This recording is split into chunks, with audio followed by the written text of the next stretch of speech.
ಎಲ್ಲರಿಗೂ ನಮಸ್ಕಾರಗಳು. Dear 10th standard students, first language ಪ್ರಥಮ ಭಾಷೆ ಕನ್ನಡ SSLCದು ಮಾದರಿ ಪ್ರಶ್ನೆ ಪತ್ರಿಕೆಗಳನ್ನು ನಾವು ನೋಡೋಣ. ಹಿಂದಿನ ವಿಡಿಯೋದಲ್ಲಿ ನಾವು ಮೊದಲನೇ ಮಾದರಿ ಪ್ರಶ್ನೆ ಪತ್ರಿಕೆ ನೋಡಿದ್ದೇವೆ. ಈಗಿನ ವಿಡಿಯೋದಲ್ಲಿ ಎರಡನೇ ಮಾದರಿ ಪ್ರಶ್ನೆ ಪತ್ರಿಕೆಯನ್ನು ನೋಡೋಣ. ಮೊದಲಿಗೆ ನಾವು ಯಾವುದು ಬೀಟ್ ಇರ್ತದ ನೋಡ್ರಿ, 4 ಆಯ್ಕೆಗಳಲ್ಲಿ ಸರಿಯಾದ ಉತ್ತರವನ್ನು ಆರಿಸಿ ಬರೆಯೋದಿರ್ತದ. ಅದರಲ್ಲಿ ನೋಡ್ರಿ, ಪ್ರಶ್ನೆ 1, ಆತ್ಮಾರ್ಥಕ ಸರ್ವನಾಮಕ್ಕೆ ಉದಾಹರಣೆಯಾದ ಪದವಿದೆ. ಎ ತಾನು, ಬಿ ಅವನು, ಸಿ ಅವರು, ಡಿ ಅದು. ಪ್ರಶ್ನೆ 2, ಸಾವಿತ್ರಿಗೆ ಪದವು ಈ ವಿಭಕ್ತಿಯನ್ನು ಹೊಂದಿದೆ. ಎ ಪ್ರಥಮ, ಬಿ ದ್ವಿತೀಯ, ಸಿ ತೃತೀಯ, ಡಿ ಚತುರ್ಥಿ. ಪ್ರಶ್ನೆ 3, ರಮೇಶ ಕೆಲಸ ಮಾಡುನು. ಇಲ್ಲಿ ಗೆರೆ ಎಳೆದ ಪದವು ಈ ಕ್ರಿಯಾರ್ಥ ರೂಪಕ್ಕೆ ಸಂಬಂಧಿಸಿದೆ. ಎ ವಿಧ್ಯಾರ್ಥಕ, ಬಿ ಸಂಭವನಾರ್ಥಕ, ಸಿ ನಿಷೇಧಾರ್ಥಕ, ಡಿ ಪ್ರಶ್ನಾರ್ಥಕ. ಪ್ರಶ್ನೆ 4, ವೀರೇಂದ್ರ ಪದವು ಈ ಸಂಧಿಗೆ ಉದಾಹರಣೆಯಾಗಿದೆ. ಎ ಎಣಸಂಧಿ, ಬಿ ಸುವರ್ಣ ದೀರ್ಘ ಸಂಧಿ, ಸಿ ಗುಣಸಂಧಿ, ಡಿ ವೃದ್ಧಿ ಸಂಧಿ. ಪ್ರಶ್ನೆ 5, ಅನೇಕ ಉಪವಾಕ್ಯಗಳು ಒಂದು ಪ್ರಧಾನ ವಾಕ್ಯಕ್ಕೆ ಅಧೀನವಾಗಿದ್ದಾಗ ಉಪವಾಕ್ಯಗಳು ಮುಗಿದಾಗಲೆಲ್ಲ ಈ ಚಿಹ್ನೆಯನ್ನು ಬಳಸಲಾಗುವುದು. ಎ ಅರ್ಥ ವಿರಾಮ, ಬಿ ಅಲ್ಪ ವಿರಾಮ, ಸಿ ಉದ್ಧಾರಣ, ಡಿ ವಾಕ್ಯವೇಷಣ. ಪ್ರಶ್ನೆ 6, ಬೆಟ್ಟದಾವರೆ ಪದದಲ್ಲಿ ಏರ್ಪಟ್ಟಿರುವ ಸಮಾಸ. ಎ ದ್ವಂದ್ವ, ಬಿ ತತ್ಪುರುಷ, ಸಿ ಕರ್ಮಧಾರೆಯ, ಡಿ ಅಂಶಿ. ಇದು ಮೊದಲನೆಯ ಬೀಟ್ ಆಗಿದೆ ನೋಡ್ರಿ. ನಿಮ್ದು ಎರಡನೇ ಬೀಟ್ ನೋಡೋಣ. ಪ್ರಶ್ನೆ 7, ಕಾರ್ಯ ಕಜ್ಜ ಆರ್ಯ ಡ್ಯಾಶ್. ಪ್ರಶ್ನೆ 8, ಕಂದ ಪದ್ಯ 4 ಸಾಲು ಷಟ್ಪದಿ ಡ್ಯಾಶ್ ಬಿಟ್ಟ ಸ್ಥಳ. ಪ್ರಶ್ನೆ 9, ಸತಿಪತಿ ಜೋಡು ನುಡಿ ನಡೆ ನಡೆ ಬಿಟ್ಟ ಸ್ಥಳ. ಪ್ರಶ್ನೆ 10, ಸಾಕು ಕ್ರಿಯಾರ್ಥಕಾವ್ಯಯ ಅವನೇ ಬಿಟ್ಟ ಸ್ಥಳ. ಇದು ಎರಡನೇ ಬೀಟ್ ಆಗಿದೆ ನೋಡ್ರಿ. ಮೂರನೇ ಬೀಟ್ ನಲ್ಲಿ ಒಂದು ವಾಕ್ಯದ ಪ್ರಶ್ನೋತ್ತರ ನೋಡೋಣ.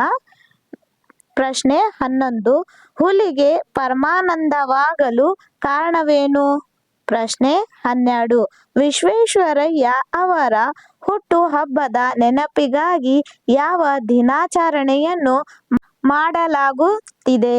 ಪ್ರಶ್ನೆ 13, ಶಬರಿ ಯಾವ ಆಶ್ರಮದಲ್ಲಿ ವಾಸವಾಗಿದ್ದಳು? ಪ್ರಶ್ನೆ 14, ಆಂಗ್ಲ ಸಾಮ್ರಾಜ್ಯದ ವೈಭವ ಕಂಡುಬರುವ ಓಣಿ ಯಾವುದು? ಪ್ರಶ್ನೆ 15, ಅಶ್ವಿನಿ ದೇವತೆಗಳ ವರಬಲದಿಂದ ಜನಿಸಿದವರು ಯಾರು? ಪ್ರಶ್ನೆ 16, ಕವಿಗೆ ಹುಲ್ಲಿನ ಹಾಸು ಯಾವ ರೀತಿ ಕಂಡಿದೆ? ಪ್ರಶ್ನೆ 17, ಅಕ್ಕ ಮಹಾದೇವಿಯು ಯಾವುದನ್ನು ಹಾನಿ ಎಂದಿದ್ದಾಳೆ? ನೋಡ್ರಿ, ಇದು ಒಂದು ವಾಕ್ಯದ ಪ್ರಶ್ನೆ ಉತ್ತರ. ಈಗ ನಾವು 3-4 ವಾಕ್ಯದ ಪ್ರಶ್ನೆ ಉತ್ತರವನ್ನು ನೋಡೋಣ. ಪ್ರಶ್ನೆ 18, ಅಶೋಕ ಪೈ ಹೇಳಿದ ಸಂಶೋಧನಾ ಸತ್ಯವೇನು? ಪ್ರಶ್ನೆ 19, ವಚನಕಾರರ ದೃಷ್ಟಿಯಲ್ಲಿ ಅರಿವು ಎಂದರೆ ಏನು? ವಿವರಿಸಿ. ಪ್ರಶ್ನೆ 20, ರಾಮನ ಸ್ವಾಗತಕ್ಕಾಗಿ ಶಬರಿ ಮಾಡಿಕೊಂಡಿಟ್ಟಿದ್ದ ಸಿದ್ಧತೆಗಳೇನು? ಪ್ರಶ್ನೆ 21, ಸಾಮ್ರಾಟರ ರಾಜ್ಯಾಭಿಷೇಕವಾಗುವ ಸಿಂಹಾಸನದ ಮೇಲಿರುವ ಕಲ್ಲುಪಾಟಿಯ ವಿಶೇಷತೆ ಏನು?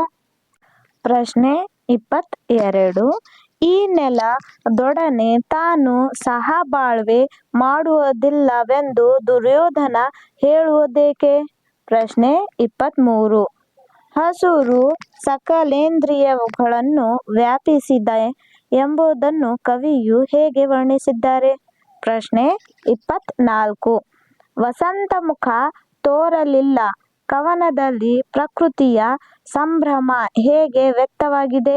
ಪ್ರಶ್ನೆ 25, ಭಗವಂತ್ ಸಿಂಗ್ ಜಾಲಿಯನ್ ವಾಲಬಾಗ್ನ ಮಣ್ಣಿನ ಕುರಿತು ತನ್ನ ತಂಗಿಗೆ ಹೇಳಿದ ಮಾತುಗಳನ್ನು ತಿಳಿಸಿ.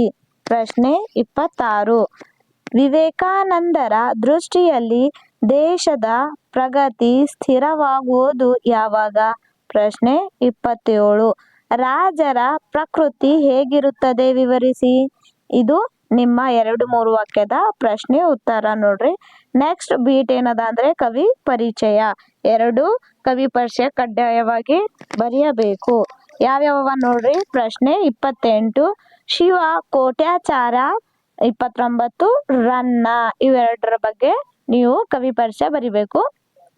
ನೆಕ್ಸ್ಟ್ ಬೀಟ್ ನಲ್ಲಿ ಏನದ ಅಂದ್ರೆ ಪ್ರಸ್ತಾರ ಹಾಕಿ ಗಣ ವಿಭಾಗ ಮಾಡಿ ಛಂದಸ್ಸಿನ ಹೆಸರನ್ನು ಬರೆಯಬೇಕು ನೋಡ್ರಿ. ಪ್ರಶ್ನೆ 30 ತೆಗೆದುತ್ತರಿಯಮಂ ಮುರಿದು ಕುದುರೆಯ ಗಳಕ್ಕೆ ಬಿಗಿದು ಕದಳಿದ್ರೋಮಕ್ಕೆ ಕಟ್ಟಲಿಕ್ಕೆ ಮುನಿಸುತ್ತರ್ ಮೀಗೆ ನಡುಗಿ ಬೇಡ ಬೇಡ ರಸಗಳ ವಾಜಿಯಂ ಬಿಡು ಬಂಡಿವರಮ್ಮನೆಲ್ಲು.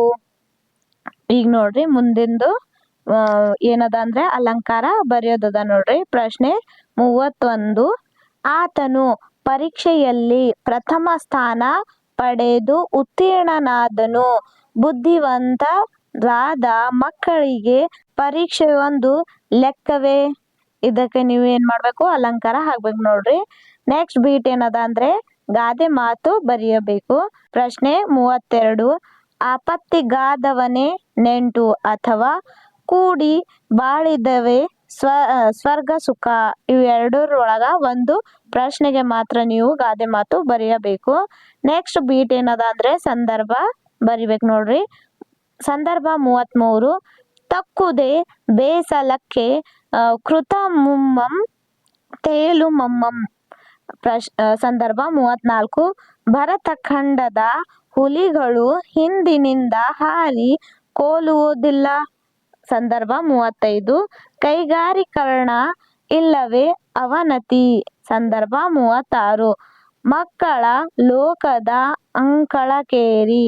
ಸಂದರ್ಭ 37 ಲಾಲನೆ ಪಡೆದೈದು ಮಂತ್ರಂಗಳಲ್ಲಿ ಮೊದಲಿಗ ನೀನು. ಸಂದರ್ಭ 38 ಪಾರ್ವರ್ ಮಕ್ಕಳಂಜಿದೋಳೆ ಜಾನಕಿಯ ಮಗನಿಂದಕ್ಕೆ ಬೆದರುವನೆ.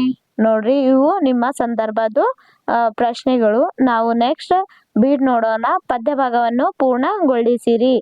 ಪ್ರಶ್ನೆ 39 ಕೊಡಲಿ ಕೋರೆ ಬಿಟ್ಟ ಸ್ಥಳ ಹೇಳಲಿ ನಾನೆಷ್ಟ. ಇದು ಪದ್ಯ ಬರಿಬಹುದು. ಇಲ್ಲಾಂದ್ರೆ ಅಥವಾ ಸಿಕ್ಕಿದ್ದು ತಕ್ಕೊಂಡು ಬಿಟ್ಟ ಸ್ಥಳ ಹಾಡಿದಣ್ಣ ಜನಕ. ಇವು 2 ಪದ್ಯದಲ್ಲಿ ಒಂದಕ್ಕೆ ಮಾತ್ರ ನೀವು ಉತ್ತರ ಬರೆಯಬೇಕು ನೋಡ್ರಿ. ನೆಕ್ಸ್ಟ್ ಪದ್ಯವನ್ನು ಓದಿಕೊಂಡು ಅರ್ಥೈಸಿಕೊಂಡು ಅಡಕವಾಗಿರುವ ಮೌಲ್ಯವನ್ನಾಧರಿಸಿ ಸಾರಾಂಶವನ್ನು ಬರಿಬೇಕು ನೋಡ್ರಿ. ಪ್ರಶ್ನೆ 40 ಬುದ್ಧದ್ದನ್ನು ಮೇಲ್ಬೀಸಿ ನಿಲ್ಲಿಸಿ ಹೊಸ ಭರವಸೆಗಳ ಕಟ್ಟೋಣ ಮನುಜರ ನಡುವಣ ಅಡಗೊಡೆಗಳ ಕಡೆಯೋತ ಸೇತುವೆಯಾಗೋಣ. ಈ ಪದ್ಯದ ಸಂದರ್ಭ ಸಾರಾಂಶವನ್ನು ನೀವು ಬರಿಬೇಕು ನೋಡ್ರಿ. ನೆಕ್ಸ್ಟ್ ಬೀಟ್ ಅಂದ್ರೆ 8-10 ವಾಕ್ಯದ ಪ್ರಶ್ನೆ ಉತ್ತರ. ಪ್ರಶ್ನೆ 41 ಮುದಕಿಯು ತನ್ನ ಮಗನು ಯುದ್ಧಕ್ಕೆ ಹೋದ ಸಂದರ್ಭವನ್ನು ಹೇಗೆ ವಿವರಿಸಿದ್ದಳು? ಅಥವಾ ಯುದ್ಧದಿಂದ ಆಗುವ ಅನಾಹುತಗಳ ಬಗ್ಗೆ ನಿಮ್ಮ ಅಭಿಪ್ರಾಯವನ್ನು ಬರೆಯಿರಿ. ಈ 2 ಪ್ರಶ್ನೆಗೆ ಒಂದು ಉತ್ತರ ಮಾತ್ರ ಬರಿಬೇಕು. ಪ್ರಶ್ನೆ 42 ದ್ರೌಪದನಿಗೂ ದ್ರೋಣನಿಗೂ ನಡೆದ ಸಂಭಾಷಣೆಯನ್ನು ಸಂಕ್ಷಿಪ್ತವಾಗಿ ಬರೆಯಿರಿ. ಅಥವಾ ದ್ರೋಣನು ದ್ರೌಪದನ ವಿರುದ್ಧ ಶಾಪದ ಮಾಡಲು ಕಾರಣವಾದ ಅಂಶಗಳನ್ನು ವಿವರಿಸಿರಿ. ನೋಡ್ರಿ ಇಲ್ಲಿ 4 ಪ್ರಶ್ನೆಗಳು ಕೊಟ್ಟಿದ್ದಾರೆ. ಅದರಲ್ಲಿ ನೀವು ಬರೀ 2 ಪ್ರಶ್ನೆಗೆ ಮಾತ್ರ ಉತ್ತರವನ್ನು ಬರೆಯಬೇಕು. ನೆಕ್ಸ್ಟ್ ಬೀಟ್ ಏನದ ಅಂದ್ರೆ ಪದ್ಯ ಭಾಗವನ್ನು ಓದಿಕೊಂಡು ಕೊಟ್ಟಿರುವ ಪ್ರಶ್ನೆಗಳಿಗೆ ಉತ್ತರಿಸಬೇಕು ನೋಡ್ರಿ. ಏನದ ಅದು ಪ್ಯಾಸೇಜ್ ರೇಟಿಂಗ.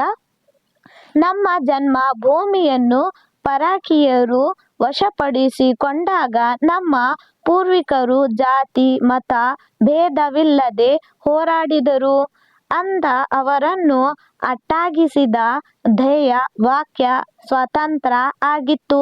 ಅವರ ಫಲವಾಗಿ 1947 ಆಗಸ್ಟ್ 15ರಂದು ಸ್ವತಂತ್ರವಾದ ನಮ್ಮ ದೇಶ 1950 ಜನವರಿ 26ರಂದು ಗಣರಾಜ್ಯವಾಯಿತು. ಅಂದು ಪರಕೀಯರು ನಮ್ಮ ಮೇಲೆ ದಬ್ಬಾಳಿಕೆ ನಡೆಸಿದ್ದಾರೆ. ಇಂದು ನಮ್ಮವರೇ ದಬ್ಬಾಳಿಕೆ ನಡೆಸುತ್ತಿರುವುದು ದುರದೃಷ್ಟಕರ. ಇಬ್ಬರಿಗೂ ಬದುಕುವ ಹಕ್ಕು ಇಲ್ಲದಿದ್ದರೂ ಅದನ್ನೇ ನಿಷೇಧಿಸಲಾಗುತ್ತಿದೆ. ಮನುಷ್ಯನು ಜೀವಂತ ಸುಡುವುದು, ಹೊಡೆದು ಸಾಯಿಸುವುದು ಮೊದಲಾದ ರಾಕ್ಷಸರು ನಾಚುವಂತಹ ಹೀನ ಕೃತ್ಯ ಇಲ್ಲಿ ಸಾಮಾನ್ಯವಾಗಿದೆ. ಇಂದು ಹೀಗೆ ಮುಂದುವರೆದರೆ ಮುಂದೆ ಮಾನವನನ್ನೇ ತಿನ್ನಲು ಹೆಸಲಾರನು. ಕಾಲ ಮಿಂಚುವುದಕ್ಕಿಂತ ಮುಂಚೆ ನಾವೆಲ್ಲರೂ ನಮ್ಮ ಪ್ರಾಂತವನ್ನು ಅರಿತು ಭಿನ್ನತೆಯನ್ನು ಮರೆತು ಒಗ್ಗಟ್ಟಬೇಕಾಗಿದೆ. ಭಾಷೆ ಮತ ಭೇದ ಮರೆತು ನಾವೆಲ್ಲರೂ ಒಗ್ಗಟ್ಟಾಗಿ ಸಹೋದರರಂತೆ ಬಾಳಬೇಕಾಗಿದೆ. ಸರ್ವರೂ ನಿರ್ಭೀತಿಯಿಂದ ಸ್ವಾಭಿಮಾನದಿಂದ ಸ್ವತಂತ್ರವಾಗಿ ಬದುಕುವ ಸಾಮಾಜಿಕ ಪರಿಸರವನ್ನು ನಿರ್ಮಿಸಬೇಕಿದೆ. ನೋಡ್ರಿ, ಇದು ನಿಮ್ಮ ಪ್ಯಾಸೇಜ್ ಅದ. ಇದರ ಪ್ರಶ್ನೆಗಳನ್ನು ನೋಡ್ರಿ. ಪ್ರಶ್ನೆ ಅ, ಇಂದು ನಮ್ಮವರೇ ಹೇಗೆ ದಬ್ಬಾಳಿಕೆ ನಡೆಸುತ್ತಿದ್ದಾರೆ? ಪ್ರಶ್ನೆ ಆ, ಉತ್ತಮ ಸಮಾಜ ನಿರ್ಮಾಣಕ್ಕಾಗಿ ನಾವು ಏನು ಮಾಡಬೇಕಿದೆ? ನೋಡ್ರಿ, ಇದು ಎರಡು ನಿಮ್ಮ ಪ್ರಶ್ನೆ. ನೋಡ್ರಿ, ಮುಂದಿನ ಬೀಡ್ನಲ್ಲಿ ಏನ್ ಬರಿಬೇಕಂದರೆ ನಿಮ್ಗೆ ಒಂದಕ್ಕೆ ಕೊಟ್ಟಿರುವ ಮಾಹಿತಿಯನ್ನು ಆಧರಿಸಿ ಪತ್ರ ಬರೆಯಿರಿ. ಪತ್ರ ಬರಿಬೇಕು. ನೋಡ್ರಿ, ಕ್ವಶನ್ ನೋಡ್ರಿ. ಪತ್ರದ ಪ್ರಶ್ನೆ 44. ನಿಮ್ಮನ್ನು ನಂಜನಗೂಡು ನಿವಾಸಿ ಹರ್ಷ ಎಂದು ಭಾವಿಸಿಕೊಂಡು ಮೈಸೂರಿನ ಚಾಮರಾಜೇಂದ್ರ ಮೃಗಾಲಯದ ಭೇಟಿಯ ಸಮಯವನ್ನು ಕೋರಿ ಮೃಗಾಲಯದ ವ್ಯವಸ್ಥಾಪಕರಿಗೆ ಪತ್ರವನ್ನು ಬರೆಯಿರಿ. ಅಥವಾ ನಿಮ್ಮನ್ನು ಗುಂಡ್ಲುಪೇಟೆ ತಾಲೂಕಿನ ಶಿವಪುರ ಸರ್ಕಾರಿ ಪ್ರೌಢಶಾಲೆಯ ವಿದ್ಯಾರ್ಥಿ ನವೀನ ಎಂದು ಭಾವಿಸಿ ನಿಮ್ಮ ಹುಟ್ಟು ಹಬ್ಬಕ್ಕೆ ಬರುವಂತೆ ಆಹ್ವಾನಿಸಿ.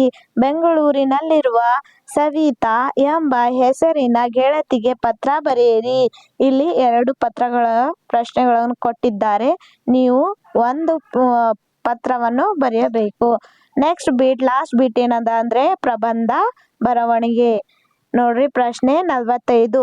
ಶಕ್ತಿ ಯೋಜನೆ ಅಥವಾ ಸಾವಯವ ಕೃಷಿ, ಈ ಎರಡರಲ್ಲಿ ಒಂದಕ್ಕೆ ಮಾತ್ರ ನೀವು ಪ್ರಬಂಧ ಬರಿಬೇಕು. ಅದನ್ನು 15 ವಾಕ್ಯಗಳಲ್ಲಿ.